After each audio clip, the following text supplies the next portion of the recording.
நான் படாத பாடுபட்டு எண்ணெய் ரெடி பண்ணி உனக்கு மண்டையில் எண்ணெயை வச்சு முடியை வளர்த்தி விட்டா நீ வந்து ஹேர் ட்ரையருங்கிற பேரில் சூடான காற்றை மண்டையில் போட்டு இருக்கிற முடியெல்லாம் கொட்டிக்கு போகிற. தயவு செஞ்சு நிறைய விதவிதமாக வந்துருச்சா வாங்குன்னு எங்கள் அம்மா பல நாள் சொன்னதுக்கப்புறம் கூட என்னுடைய ஃப்ளிப்ஸு ஹேர் ட்ரையர் வீணாக போகிற வரைக்கும் நான் அதை வாங்கவே இல்லை. ரீசெண்டாக அது வீணாக போனதுக்கப்புறம் நான் டிமார்ட்டில் இந்த ஹேர் ட்ரையர் பார்த்தேன். இது வந்து கூலிங் ஏர் ஹாட் ஏர் ரெண்டுமே வரும் அப்படின்னு போட்டிருந்துச்சு. அண்ட் இதில் ரெண்டுத்துக்கான சிஸ்டம் வந்துச்சு. முக்கியமாக எனக்கு இதில் ரொம்ப பிடிச்சது என்னுடைய ஃப்ளிப்ஸில் இருக்கிற கார்டுடைய லென்த் ரொம்ப கம்மி. இதில் நல்ல லென்த்தியான கார்டு இருந்துச்சு. கொஞ்சம் நவுந்து போய் கூட ஹேர் ட்ரை பண்ண முடிஞ்சிச்சு.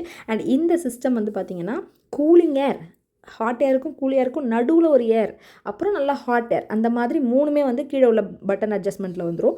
மேலே உள்ள பட்டன் அட்ஜஸ்ட்மெண்ட் பார்த்திங்கன்னா கம்மியான ஏர் ஃப்ளோ, அப்புறம் கொஞ்சம் கூட ஏர் ஃப்ளோ, அப்புறம் நல்ல ஏர் ஃப்ளோ இந்த பார்லர்லாம் காட்டுற மாதிரி அந்த மாதிரி ஏர் ஃப்ளோ, இந்த மாதிரி 2 சேஞ்சஸுமே உங்களால் பண்ணிக்க முடியும். இது எல்லாமே பண்ணி இதோடைய காஸ்ட் வந்து நான் லாஸ்ட்டாக வாங்கி வச்சுருந்த என்னுடைய பழைய ஹேர் ட்ரையரை விட கம்மி தான், ரொம்ப ரொம்ப கம்மி தான். அப்படிங்கும்போது எனக்கு ரொம்ப ரொம்ப ஹாப்பியாக இருந்துச்சு. இதை நான் கிட்டத்தட்ட ஒரு 2 வாரத்துக்கு மேலே யூஸ் பண்ணிட்டேன்.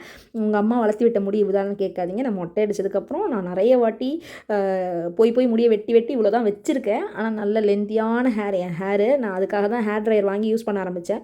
பட் எனக்கு மண்டையில் தண்ணி கொத்துக்குது. அதனால் வந்து ட்ரையர் போட்டால் தான் சீக்கிரம் காஞ்சால் தான் எனக்கு கம்ஃபர்டபுளாக இருக்குங்கிறதுனால நான் அப்படியே கண்டினியூ பண்ணிகிட்ருக்கேன். ஸோ உங்களுக்கும் வேணும்னா நீங்கள் டிமார்ட்டில் போய் இந்த ஐட்டம் பார்த்து பர்ச்சேஸ் பண்ணிக்கலாம்.